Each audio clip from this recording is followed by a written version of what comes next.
That's me grinning and holding a big 65-pound blue cat trophy catfish. I didn't learn to catch them overnight. I was lucky growing up. I had an Uncle Joe who used to take me and my sister Janet fishing on cow ponds when we were little. It got in my blood. I fished all the way through high school and college when Bill Dance was on TV fishing for bass. Then I married this beautiful woman and we started making a family. Suddenly there were things more important than fishing, and fishing got put on the back burner.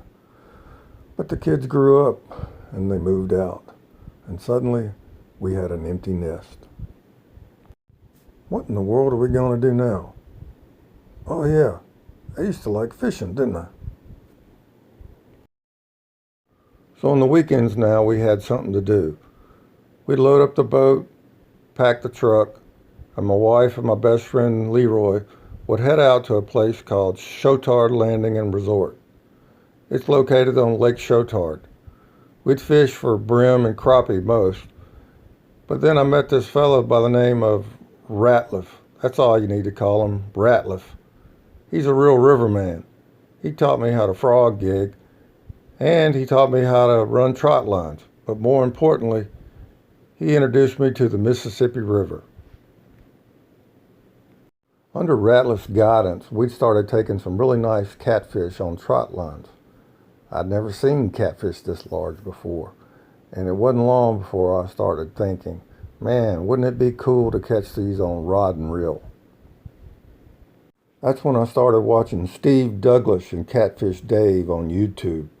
I especially liked Catfish Dave because he wore coveralls like I did, and he taught me a lot.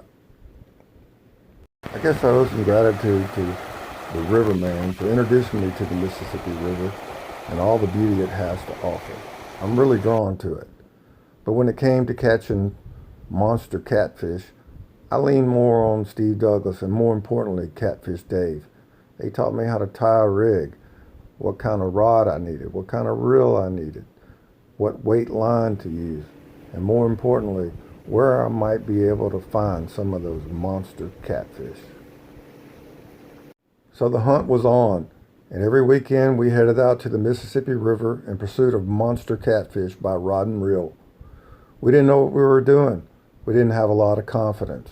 We came back many times empty-handed, but eventually we hit pay dirt, and I was able to catch that magical moment on film. I hope you enjoy watching it as much as I did. Here we go.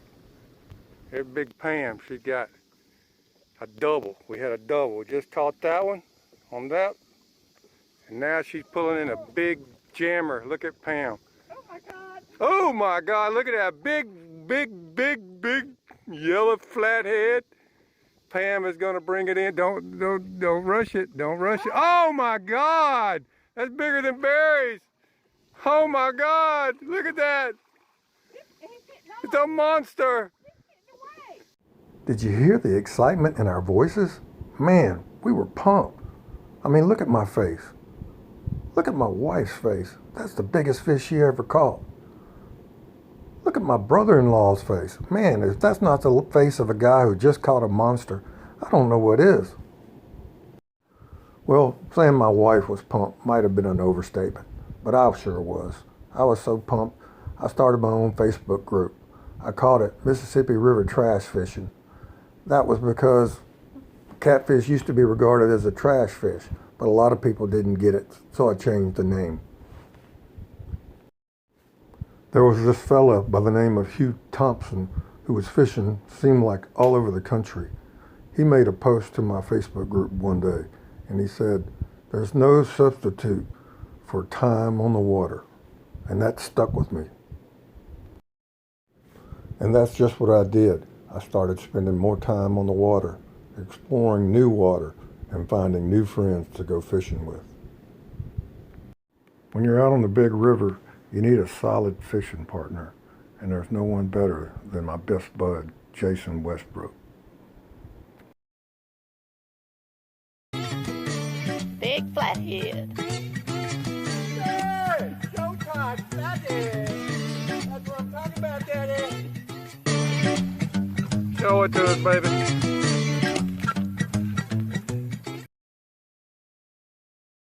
And then one day the hard work paid off and it hit. I saw it coming through the water and it looked like a submarine. Skipjack, hot on the trail, taking the trash out, baby. 63, 65, somewhere in there. I couldn't get the needle to be still, and I was having trouble holding it still. It was so damn big. I got me a new rig, an all-well 1870, a man's boat. I gave it the name the Sippy Shad. I met this fellow by the name of Brian Bone Collector Mayo. We hit it off and took a trip to the Tennessee River. While we were fishing, he asked me what I was doing, and I told him. What are you doing, Chuck?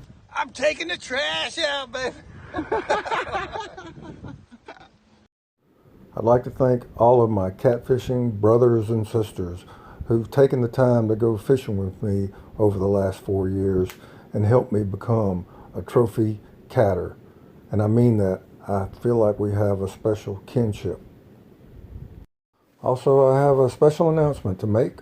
I'm starting a YouTube channel, and it's going to be about chasing monster catfish. Jason Westbrook is going to be involved, and some of my family is going to be involved, and hopefully some of you guys may be involved as well. With that being said, please don't think I'm claiming to be a better catfisherman than anyone else. I just love chasing monster catfish, and this YouTube thing looks like it could be fun. I know I can count on you guys for support. In the meantime, I'm going to be practicing my action camera skills and editing skills. My daughter Maddie is designing some logos. They are in the development process, but I thought I'd post them here and maybe you could help me pick one out. Thanks for your support. Oh yeah, don't forget to subscribe and click the bell.